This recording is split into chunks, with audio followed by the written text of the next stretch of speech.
My name is Tony Jones, and you are tuned in to The Coalition, where we discuss all sides of local, regional, and national news, politics, and current events. With me in studio is my old pals, my co-hosts, the Ed McMahons to my Johnny Carsons, plural.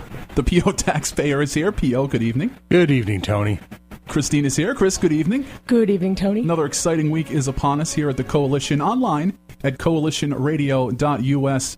And like normal, like usual on this program, the P.O. taxpayer is all in a tizzy. Well, I've sort of discovered Twitter this week. Uh-oh. Welcome to 2001. and I seem to have, in my own unique way, brought the level of conversation down even a couple of steps lower than in Twitter. First of all, a shout-out goes to my new friend, and you can't see the air quotes here, Ian Donis from Rhode Island Public Radio. And actually, my new real friend, Bill Rapley, from JAR10, who has chosen to follow me. I'm not sure why. I guess he wants to see the Twitter equivalent of a driver's ed film. But, it's opened my eyes to a brave new world. Tony, do you know what last night was? I don't. Last night, and without Twitter, I wouldn't have been part of this. Last night was homemade pizza night at the Gina Raimondi house. Why wasn't I invited? Oddly, I'm probably never going to get invited. Just talk about political pandering. You know, we touched on this last week, and yet the subject won't go away. You've got arguably a brilliant woman, really at the top of her game, intellectually, academically, roams the halls of the State House as general treasurer for her state, pandering to the electorate with pictures of her children making homemade pizza strips. It brings to mind the immortal saying, really the apotheosis of the 1950s, "Gee, Mrs. Cleaver, you look wonderful." I mean, Chris, I got to ask you, is this the orange is the new black of postpartum feminism here in America? I think it's probably in response to polling that they've done quietly. My guess is that they've done some polling and discovered that Ms. Raimondo is considered bright, but that there's a human warmth element missing. And they're trying to make up for it with that. Think about the way the Romney family was portrayed. True. My guess is that it's not so much of a post-feminism statement as it is, people think you're cold. Soften the edges. Yeah, soften the edges. Oh. But it's just so, But you do make a good point, I think, whether you intended to make this point or not. It's harder whether for you women intended to make a good point. Yeah. Well, I think it's harder for women, excuse me, everyone out there. It's harder for women to tread the line between softening the edges and coming across as more human without falling into the June Cleaver trap. Look like a Stedford wife. Right. To me, it's appalling on two levels. Number one, I voted for her the last time around, and I voted her because of where she stood on the issues. Plain and simple. It was the first time I'd voted for a Democrat, and, well, no, her and Frank Caprio, the only two Democrats I've voted for in this millennium. So when I look at the level of competence and I just see a blatant attempt to pander and dumb down, I find it personally insulting. On top of that, there's the whole notion, oft debated since the Clintonistas were in power, of the involvement of children in a campaign. And at what point, and I hope it doesn't happen, I have children, and I would never want to see this happen to anyone's family, but at what point in time, if you involve your family in your public life, does your public life become fodder for your family? And do you, at a certain point then, has she dropped down the barriers? If she's elected governor in 2 or 3 years, if there's an incident or a question, are her children then open season because she's chosen to campaign based on their existence? We've seen that happen at the national level, absolutely. Every politician running for president trots the adorable children out. And the closer they get to the brass ring or the gold ring or whatever you'd like to call it, the more their children get scrutinized.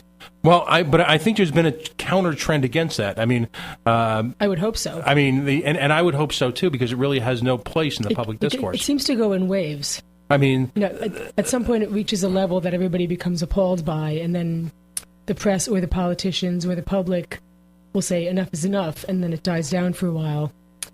Well, and then it gradually creeps up again. We didn't see much of Chelsea Clinton. We saw very little of the Bush. We didn't see much of Chelsea, but there was an awful lot of backtalk on.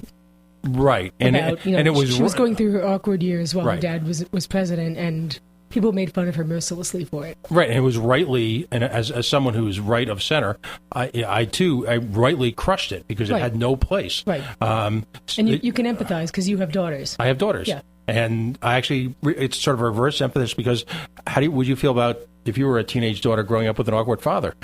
Right. Now, P.O., let me ask you a question. As a man of generous proportions, were you enticed by said pizza? No, because it didn't. If I'm doing homemade pizzas, it's got to be English muffins, and you can't go with the cheap ones. Okay, so P.O. wants a layer of bacon on top. No, English muffins are not. That's not real pizza. No, but if you're doing homemade pizza, that's a toaster pizza. That's that you bachelor do as a bachelor. pizza. Exactly. All right. Well, I used to make toaster pizzas knowing before I learned how to cook. Knowing what little I do of Misery Monday, I'll never keep me from generalizing her about her. But it strikes me that she's probably using herb encrusted bread with artisanal cheeses and vine-ripened, sun-dried tomatoes. And P.O.'s making Nutella I'm sorry, that pizza. sounds delicious. That sounds delicious. And more than I can afford. Ketchup and Velveeta on your English muffin pizza. Well, speaking of the elite. I'm hungry now. There you go. Speaking of the elite, this week we were finally treated, and boy was it a treat, to the image, the deer-in-the-headlights-ridden image of none other than Clay Pell, who lovingly consented to interviews from two members of Rhode Island's glitterati media. Wow. Talk about being incredibly underwhelmed. There was a great series of pieces on Channel 10. It's on WJR's website. And Rhode Island Public Radio did about a 9-minute piece. Mr. Rapley did a piece for about 20 minutes. And, it's almost an unfair comparison because he had the benefit of TV. He also had the benefit of a more extended format. I believe he did it as part of the Sunday's Newsmaker program. But, and to both their credits, they did ask the one hard question, which is, how do you decide one day to wake up and say, yeah, I'm going to be the governor? There doesn't simply seem to be any there. His first contention is that he's going to do the listening tour, the now fabled listening tour, to get a handle on what the issues facing our Rhode Island are. And the question I would ask to my two co-hosts is, if you're running for governor, shouldn't you have figured that already? And shouldn't have a plan already in place to run with? Well, I would like to think that he has some idea already of what many of the issues are, and that saying that he's going on a listening tour really is just a way to say, I realize there may be things I haven't considered, as opposed to walking in as a blank slate. Some set of his executive qualifications appears to be the fact that he ran a foreign language program for the State Department, I believe, and that he was an executive officer in the Coast Guard for a few years. And then we're then subjected to, depending on the format, 10 to 20 minutes worth of emotional feel-good statements about wanting people to fulfill their human potential, and baseball, apple pie, and yes, I'm for finding a cure for cancer. So apparently he's gone through some coaching. Oh, my God. On political bromides. He seems so coached. Rhode Island's in desperate shape. And what's appalling to me is that, with the exception of Mr. Block, and I don't know if I'm going to vote for Mr. Block yet, but with the exception of Mr. Block, these guys who are running, and gals, seem so over-consulted. This is the political equivalent of Rebecca Black singing Friday, it's Friday. I mean, they have been auto-tuned to death. I haven't heard a substantive statement out of any of them other than feel good, I'm going to get better lunches and I'm going to get rid of homework, high school-like promises. I would love to hear the phrase listening tour retired.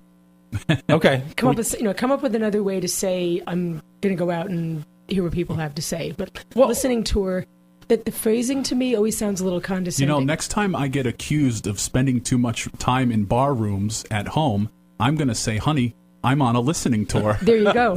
Well, the time to do the listening tour, I'm okay with listening tours. But do it a year ago. All right, how many months are we outside of the election? We were just treated to our esteemed governor's final, thank God, State of the State speech. Another underwhelming event. I categorically refuse to watch State of the State, State of the Union, State of the Small Town. It's a gigantic promise section filled with cliches, non sequiturs, generalizations, feel-good pablum.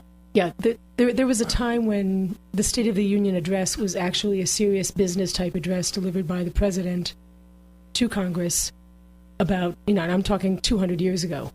It was their job to say, here's what's going on, and to have discussions about it. And, in the day of TV, it's basically become an opportunity for whoever the sitting president is to lead a rah-rah speech. To pontificate. Yeah, and, I don't like watching them when I dislike the president, but I don't like watching them when I like the president either, because I don't need to be sitting through yet another political rally. Well, and to close with a kind of mumbled quote from Taylor Swift. Nice. Although the tweet of the week was basically, I would have thought the Taylor Swift quote would have been something effective of "I'm gone forever." Wish I could have claimed credit for that one. Well, I have to admit, and just like you notoriously admitted that you voted for Gina Raimondo, and people on the internet are calling PO taxpayer an embarrassment to libertarians and a big, cuddly, progressive teddy bear, I personally like Clay Pell as far as the fact that anybody outside of the Rhode Island bureaucracy is a step in the right direction. So you have a choice of Clay Pell or Todd Giroux, because if you're like me, if you're an unaffiliated voter, you're not going to bother voting in the Republican primary because yawn. Exactly. Although I do have to say, though, if you want to have some input into which, getting the best candidates to the final round, there will be some value to registering as a Republican and voting in that primary.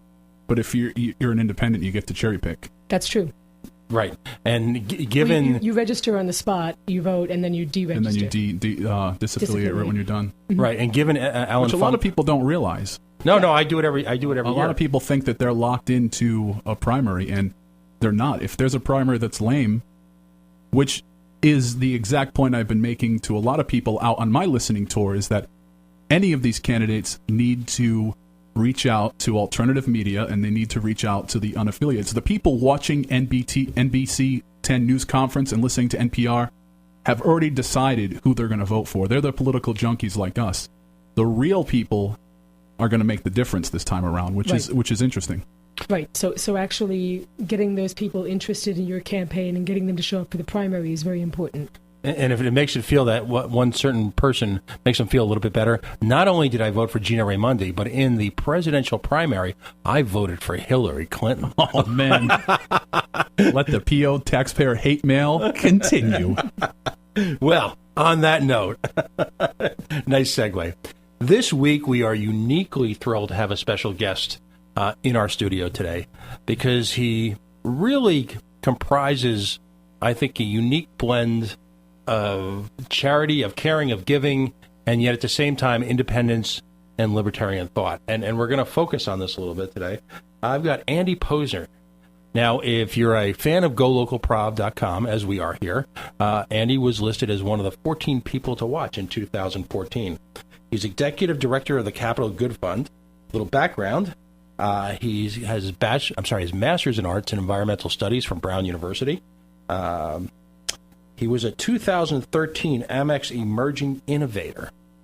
Let me read you a quote that he puts out. We all put out sort of our own personal quotes and mission statements. He believes he's a ferociously pragmatic idealist who believes that creative business models, advanced data analytics, and a mix of market and mission-centered focus can lead to dramatic social change. Explain that for me. Well, so first of all, thank you for having me on. It's a pleasure.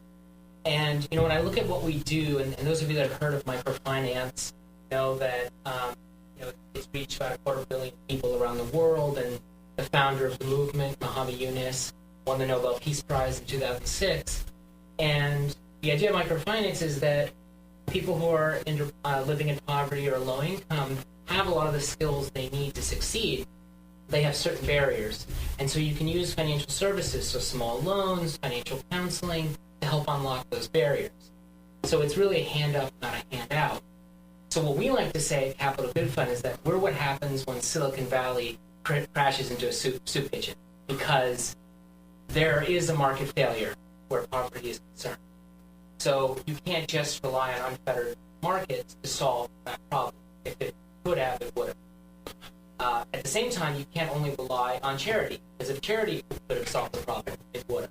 And so we're trying to straddle those two areas in our work.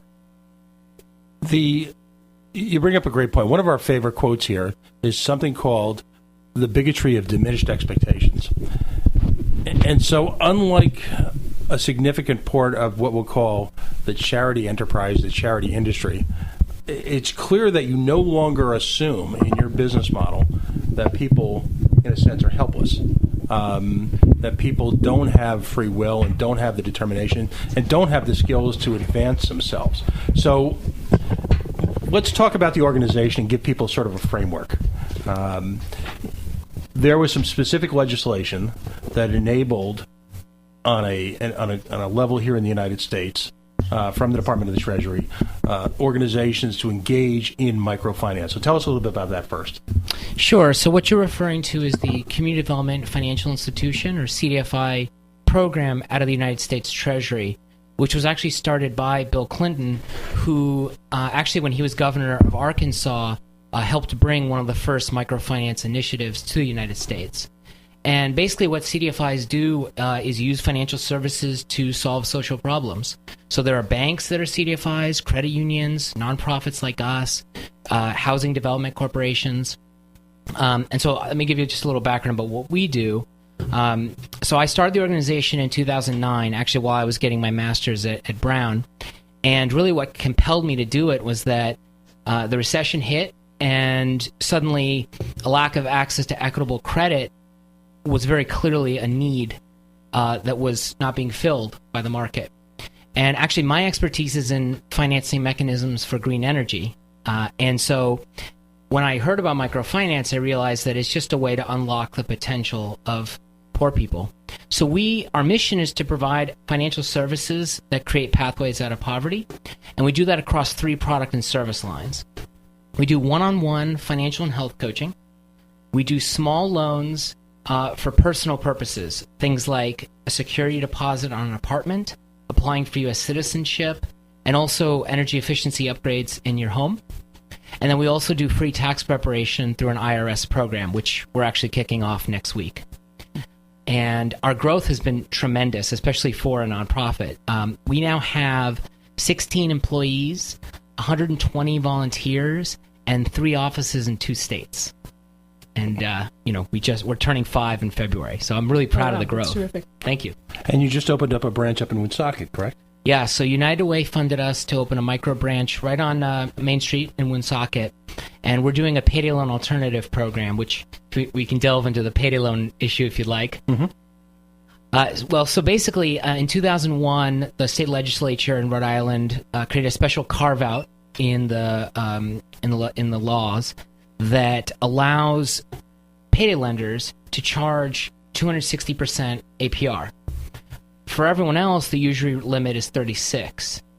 They lobbied really hard for that, and it's big business. I think it was in 2011 they did about $70 million of business in Rhode Island. And these are mostly companies that are based in the South. And it just sucks money out of the households, low-income households. And that's money that's not going into the economy, that's not being saved, that's increasing dependence on public benefits. So we've been part of a coalition for now, we're entering year 4, to try to reform that law to bring the usury rate back down to 36%. We haven't had success so far. So we said, okay, let's show that we can offer an equitable alternative, because one of the arguments is that if you get rid of these, well, where are people going to go? It's a bit of a straw man argument, and I can explain why. But so we're now doing loans of $300 to $500. They're a 1-year term. We charge a 30% interest rate and a 4% closing fee, and we report the loans to the credit bureau, so our borrowers build that asset of good credit. Let me point out for a second, too, for all of those who believe that the Democratic Party in Rhode Island, not our friends in the progressive movement, but the standard bearers of the Democratic Party are, forward-thinking, progressive, reform-minded individuals. Isn't it the former Speaker of the House who's been hired as a lobbyist to represent that payday loan industry? You're correct, and it is my understanding that that's one of the large reasons that this has been dragged out so long. Right. So the Democratic Party of Rhode Island, which is for the people, by the people, and of the people, doesn't mind screwing the people if the right person is actually being paid as a lobbyist. And what's interesting is that the coalition that we're a part of consists of, I think it's 50 or 60 organizations. We're talking about faith-based, United Way, nonprofits, political leaders, including Treasurer Raimondo, the governor. And the people that are in favor of the reform are those that don't have a financial stake in the industry. Right. The only people arguing for it is the industry. And yet somehow they're able to prevail. Correct. Okay. Now, again, let's refresh for a second, because we're going to go into a little bit of the history now of the microloan movement. For all of those people who assume that this is quote-unquote charity, all my libertarian friends who are, ears are still burning, the ability for a non-governmental organization to promote lending, which is relatively unrestricted, in an amount that's appropriate to free enterprise, and at the same time allow people to capitalistic instincts to overtake the normal enslaving mentality of welfare, is the ultimate libertarian argument. It's always been my firm belief that capitalism is the methodology from which people fully realize their one's human's potential.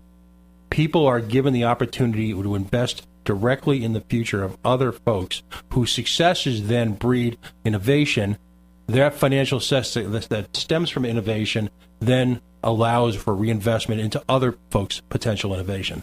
And that's the beauty of this program, isn't it? It is. It assumes the best in people. It says, you are going to be able to pay back this loan. You're going to be able to succeed with this loan. You just need a little bit of help. So in addition to the loan, we also provide this financial and health coaching to help people navigate what is a complicated financial system. What I would like to point out, though, is the extent to which the market has failed in this country, the poor. Mm-hmm. And the numbers are shocking, and I swear this is real data. 1 out of 3 Americans live at 150% of the poverty line or below. 1 out of 3 in the wealthiest nation in the world. And the federal poverty line is already shockingly low. So for one person, it's about $12,000. So that's what we're facing here. We're also facing a $100 billion a year industry that provides them predatory financial services.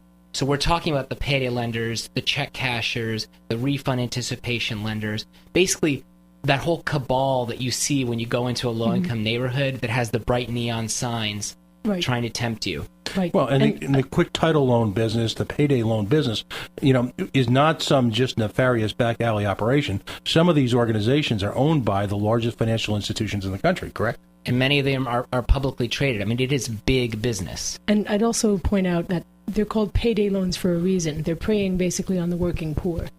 They are. These aren't people waiting for a handout in most cases. These are people who are doing their best to overcome their situation and to get ahead. And most of the they're poor, being dragged back. Most of the poor in this country are the working poor. And the thing with the payday lending is that it lures you in with a false promise, which is that you need a quick amount of cash, we're going to provide that to you, and you just pay it back in 2 or 4 weeks, and you're on your way. But here's the thing. When you charge 260%, 2 weeks of interest at that rate is nothing. The business model depends upon the people who take out the loan, rolling it over, borrowing it over and over. Not being able to pay it back. Exactly. So the average person rolls it over 7 to 9 times, and they end up paying hundreds, if not thousands of dollars of interest. So it becomes this debt nightmare. Right. So this is basically, in the case of a major bank that secretly owns these payday loan companies, it's a way for them to grossly prey on a particular segment of the population. Exactly. And it's operating in a space where the legislation allows it, but probably shouldn't, right? Right. And here's the thing. It's a great business to be in if you want to be in it. I mean, when you charge that interest rate, you don't have to spend time thinking about, can this person afford the loan? Right, because it doesn't matter. Right. And the advertisement isn't hard because who doesn't want to solve a problem with just quick cash? I forgot the exact number, but if you start one of these stores, it doesn't take very long to become profitable. And so they're still growing like wildfire around the country. What this and some of the other reasons, Rhode Island recently received a C grade in consumer protection. Maybe you can elaborate on that a little bit. Yeah, well, so certainly the payday loan issue, I mean, $70 million of revenue in a state this small, I think it's about 20,000 individuals in a given year take out payday loans. Oof. And again, we're a small state.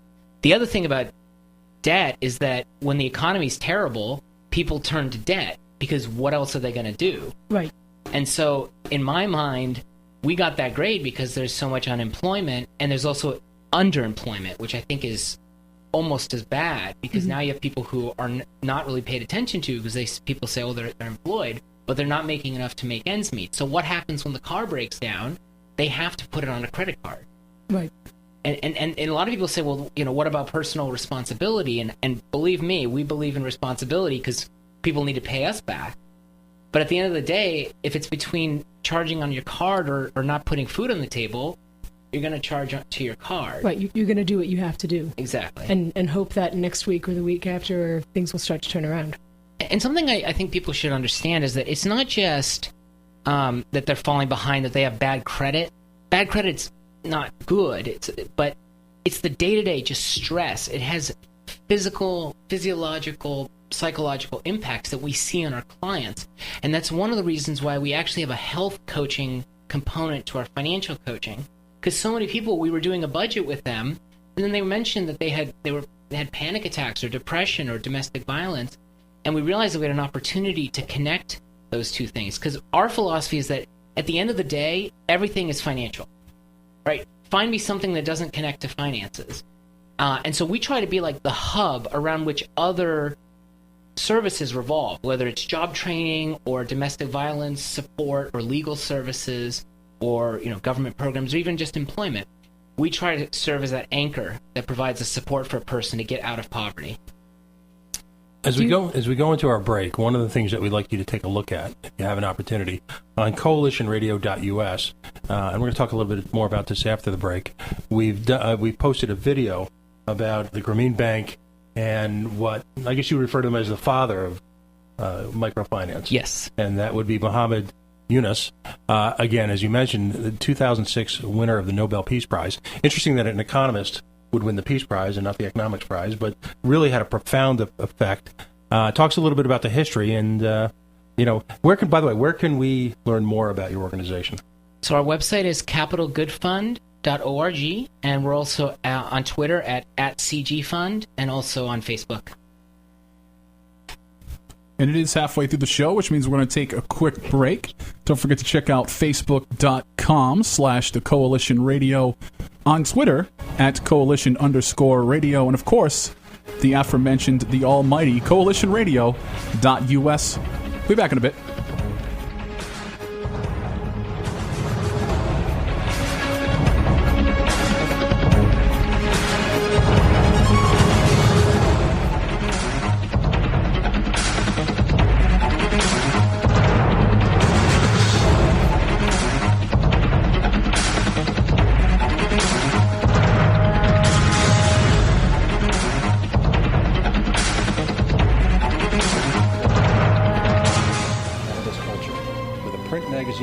Radio show, live events, and so much more. Check them out online at 13folds.com. That's the number 13, FOLDS.com.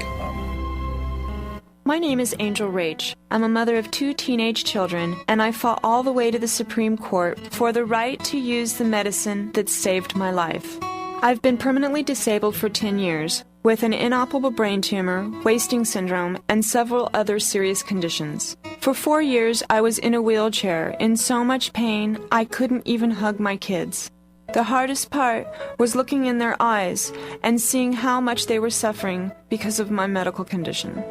The medicine that gave me my life back and gave my kids their mom back was cannabis, also known as medical marijuana. With medical marijuana, I can walk, maintain my weight, and I can be a mom. Without it, my doctors believe that I would die. To learn more about medical marijuana, contact Marijuana Policy Project at 1-877-JOIN-MPP or on the web at mpp.org. Hey, everybody, it's Tony Jones. You know, when I'm not here yakking about politics, I spin records.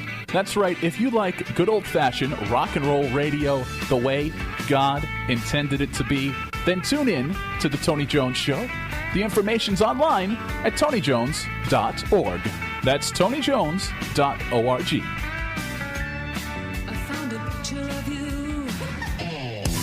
Heading out on the town tonight? Be sure to log on to providencenightout.com and don't forget to check their cell phone app. That's providencenightout.com.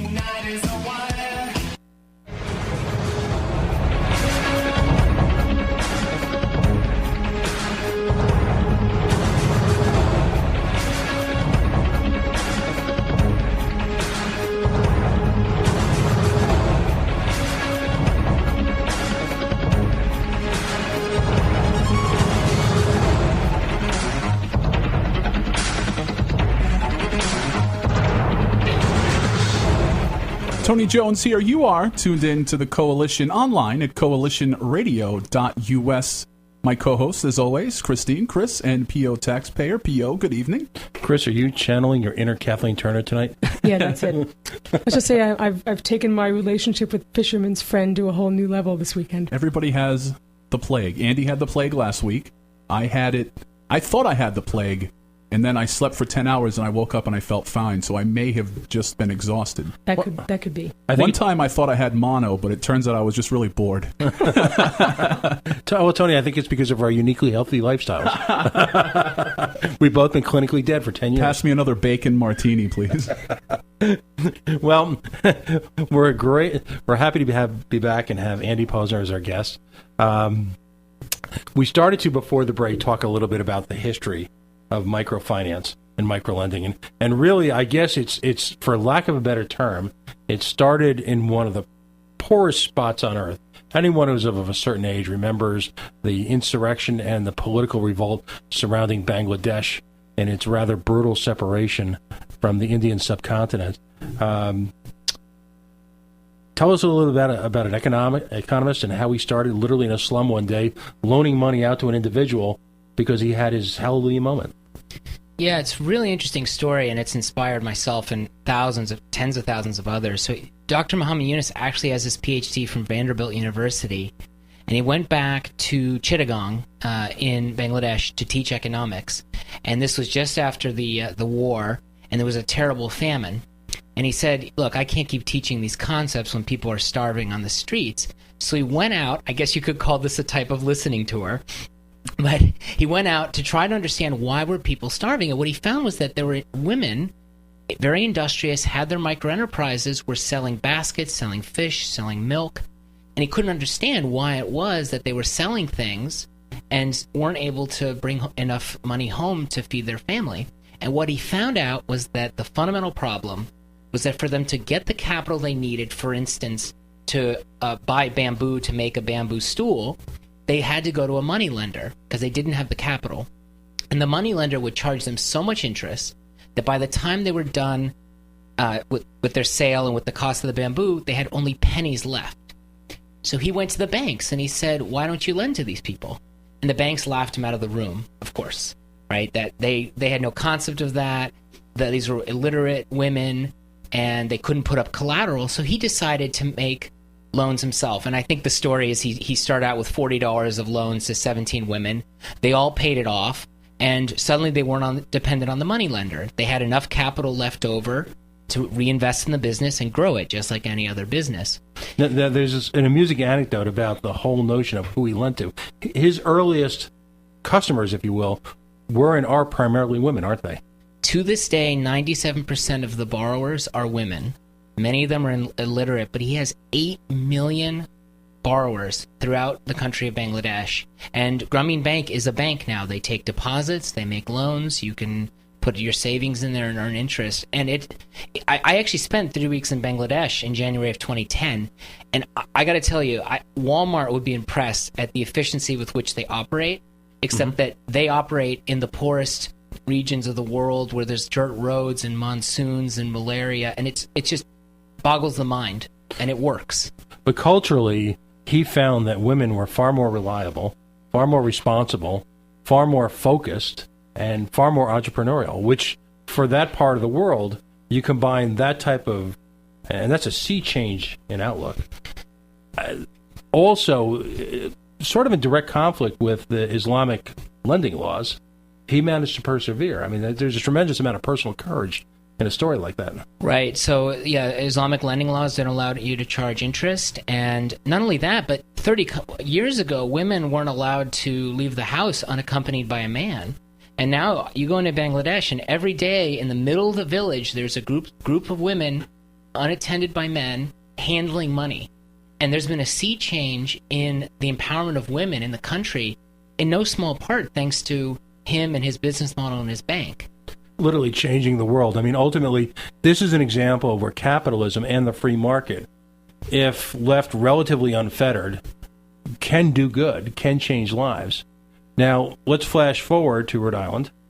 You're involved in your own effort in terms of fundraising. You've got a kind of a unique take on what you call your IPO.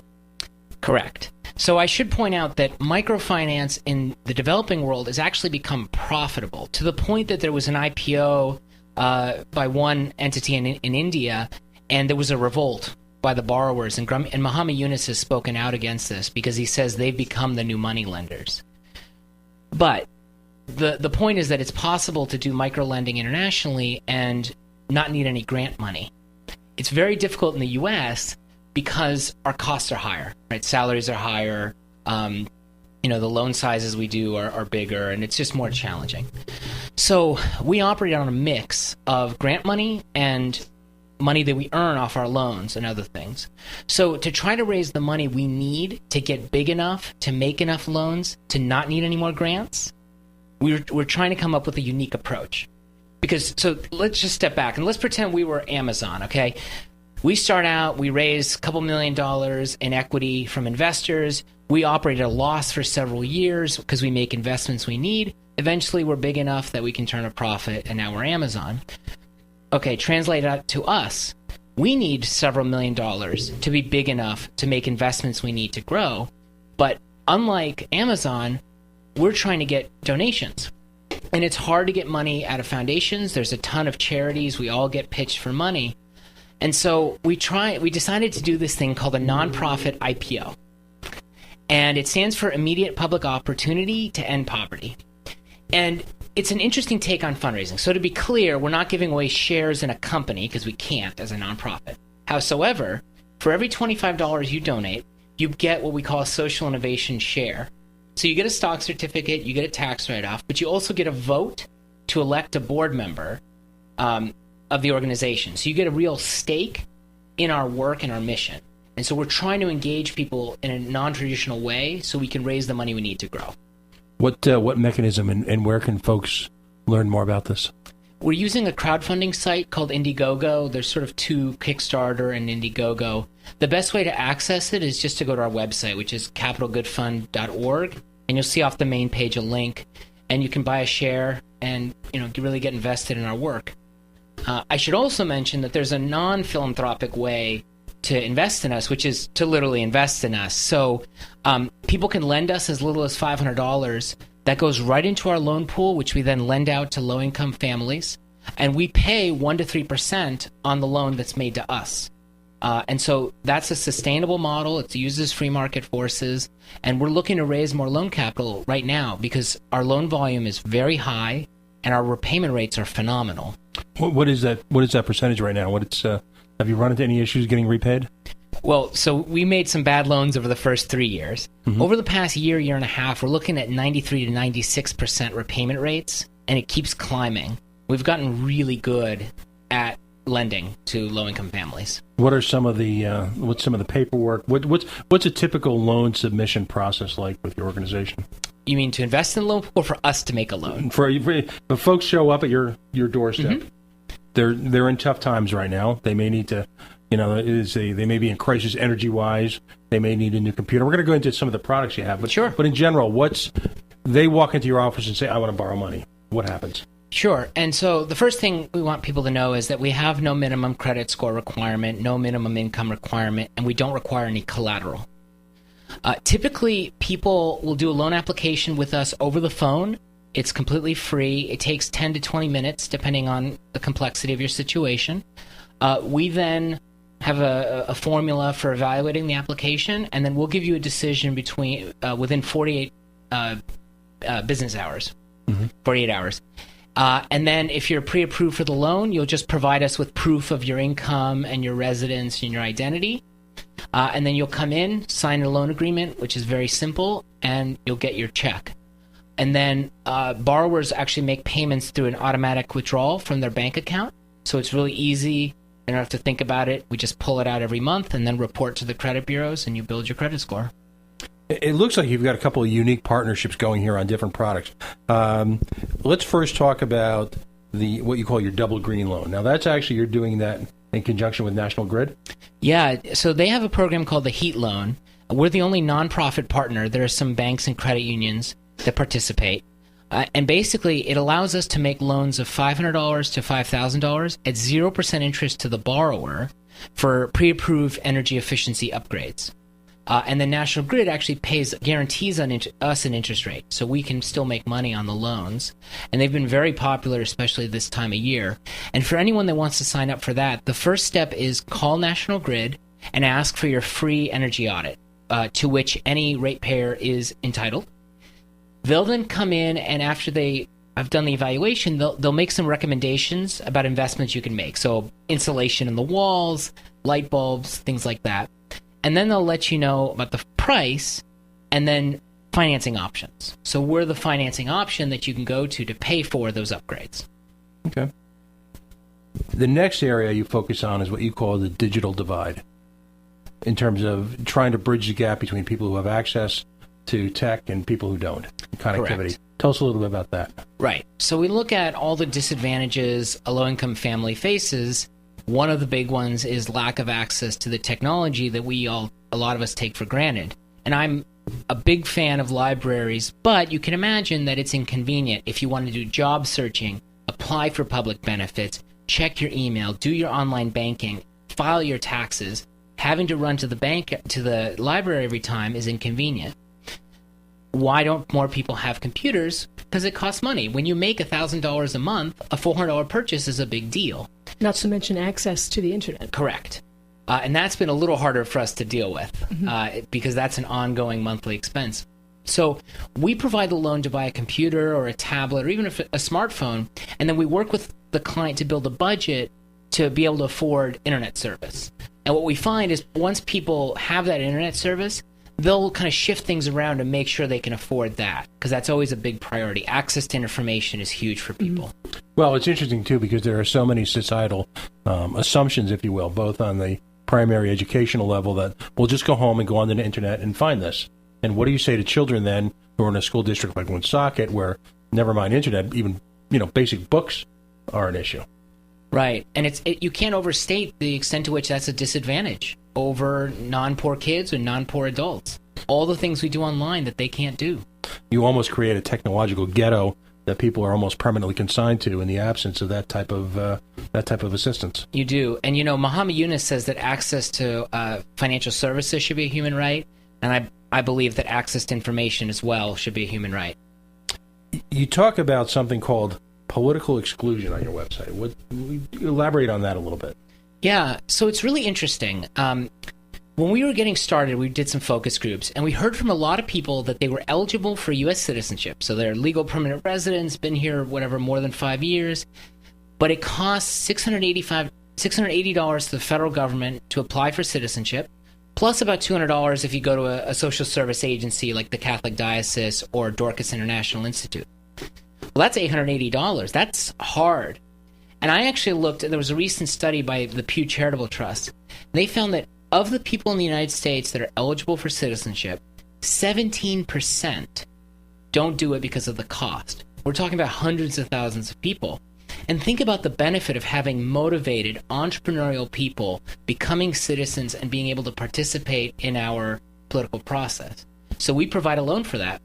And I have to say, those loans have performed better than any other loan we've done, because these are people that want to start out on the right foot, that are so motivated. I've gone to the swearing-in ceremonies, and we can all become jaded about the political process, but there you see people who still believe in it, and they just reinvigorate the process. Well, as a country right now, there's a certain segment that is very negative about people who here illegally, and that's an area for a separate debate. It should go beyond saying, though, that we should support those people who are actually following the legal process. And you're right. In that role, traditionally, people who have followed legal immigration process have provided us with an infusion of human capital that's continually provided a level of resurgence for this country. And that's been going on for hundreds of years. We wouldn't be America without it.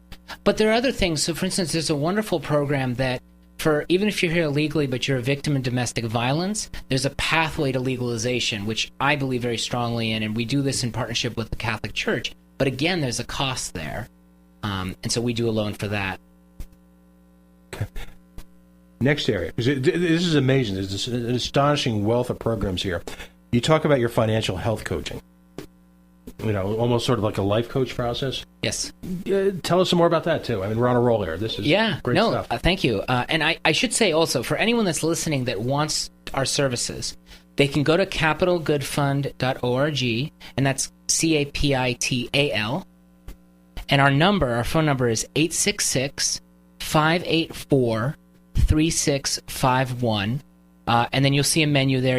Or hear a menu that you can pick from for our various services. And let me just repeat that: 866-584-3651. And one of the most important things as we're moving into tax season, anyone whose household earns less than $52,000 can get their taxes done for free by us or any other what's called a VITA site, which stands for Volunteer Income Tax Assistance.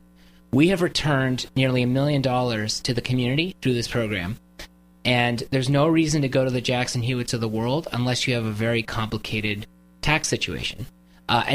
So you can call us for that. We do it in downtown Providence. You can also call United Way 211, and they'll give you a list of the local tax preparation sites. Now you talk about, just let me jump in there for a second on that subject. You talk about predatory lending. Some of these tax anticipation loans are some of the worst imaginable. Yeah, so this is basically a lot of our clients get the Earned Income Tax Credit, which is a great program for working families. And they rely on getting that tax credit to pay off bills and get caught up on rent and things like that. And so what the refund anticipation lender says is, hey, it's going to take 2 weeks for you to get the refund. We'll give you that money today. What they don't mention, or they obfuscate, is that you're going to pay, $20, $30, $40 for that, for the privilege of something you're going to get in 2 weeks. We actually e-file, so we allow people, so you can, if you do it with us, you can get the money electronically into your bank account. It's pretty fast. I was surprised by how fast that actually works in my own case. Yeah. So, yeah, that's terrific. For those of us getting refunds. Yeah. Now in addition to the various ancillary services you have, I'm wondering if you're planning on adding voter registration, or if there's a mechanism to help that happen. Either voter registration or access to voter IDs. That is very interesting. We have to be a little careful because we host AmeriCorps Vistas, which is it's a wonderful federal program. It's sort of like Peace Corps for the U.S., and it stands for Volunteers in Service to America. They prohibit that sort of activity. So with our non-Vistas employees, we could. As part of our financial coaching, we help people. We do talk to people about getting a voter ID and other forms of ID that they can use. Yeah. A little bit about the administration of the organization. In terms of the average contribution, how much of that goes into overhead versus how much actually ends up in some form of financial product for people? Have you done a calculation of that? Yeah. Basically, you couldn't be more lean than we are. First of all, 15% of our revenue comes from our interest, so that's not grant money. And then also, we're a young team. I'm 29. I'm the oldest employee. We have 6 of these AmeriCorps, and we don't pay ourselves huge salaries. So, it's at least 90% that's going directly into serving the poor. And then when you lend us money or invest in our loan pool, that's 100% going to loans to the poor. Okay. The profits from the loan pool, is that automatically recycled to create a larger loan pool? Correct. So basically, we lend out at 20%. We pay 1 to 3% on the money invested in us. That's our cost of capital. The difference between that is our spread. So the spread covers defaults. It covers the interest we pay on the loans. It covers the cost of servicing the loans. And then the remainder goes back into the loan pool so we can make more loans. Do you have income limits? We do not. So if someone was just, consider themselves decidedly middle class but found themselves in dire circumstances, you're open to... Absolutely. We are... So what the IRS requires of us is that we be a lender of last resort. So we're not allowed to compete with, say, a bank on a similar product because it's unfair because we don't pay taxes. But we have to make loans to people who couldn't get that elsewhere, and that's not hard, especially these days. So there are many, many middle-class people whose credit's been hurt by the recession, who would come to us to get a loan and couldn't get it elsewhere. You may represent sort of a hope in that perspective. One of my long-term beefs, the Cato Institute, and I know you probably feel strongly one way or another about the folks at Cato. I do. And there's been a lot of debate about their numbers. But as someone who's middle class, who life is an adventure right now, I have 2 tuitions, a completely unsupported healthcare cost. I'm that guy in the middle. I'm the guy getting squeezed. Yeah. Hence the term PO taxpayer. Depends on the week. Either I'm the PO taxpayer or I'm the pissed off taxpayer. So kudos to you guys, because if you're in that middle, if you're in the squeeze, there's literally no place to go right now. It's true. No one's lining up to send me a free tank of oil. No one's lining up to really send me anything.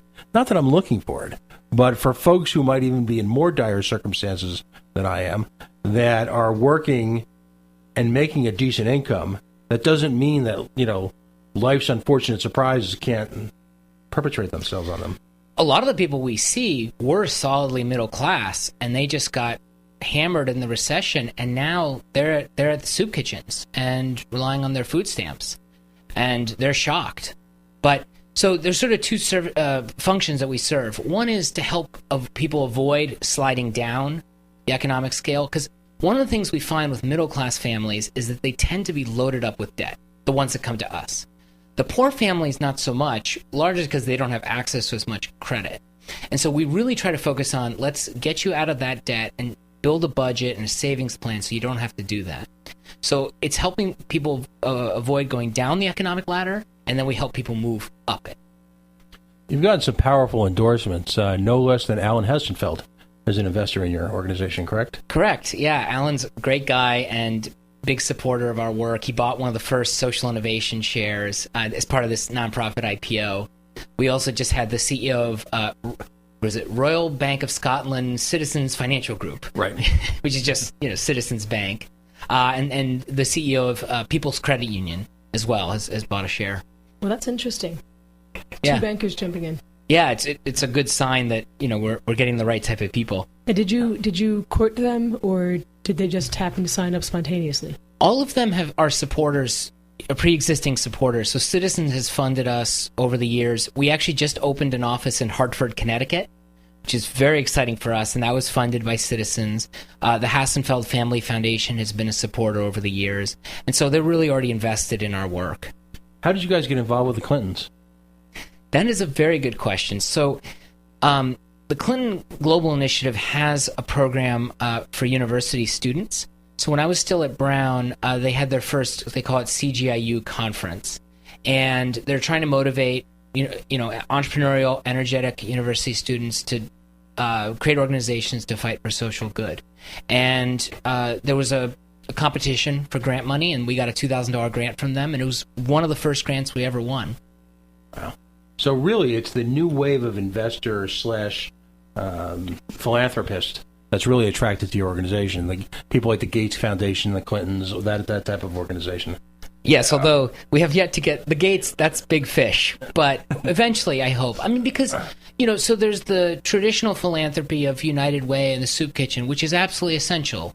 But there's a new wave of people who want to look at the problem differently. And so when they give to us, they want to see that dollar is really creating sustainable change and not just, a Band-Aid solution.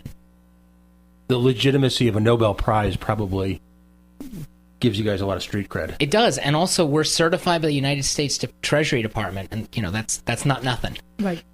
Interesting. What do you see as your biggest challenge going forward? Obviously, other than money. So it is money, and I say that because we've spent 5 years building a business model, an organizational infrastructure, everything we need to become a national organization, which is my aspiration. We just passed an audit. We have everything in place. We're just starved of capital. And I don't just mean money to meet payroll today. We need to invest in people, in advertising, in data systems, and I don't have the money to do that. If I had that, when I get that, I will be able to get us to a point where we're serving hundreds of thousands of people. At that point, we wouldn't need grant money. We could cover all of our expenses through our loan program and our financial coaching.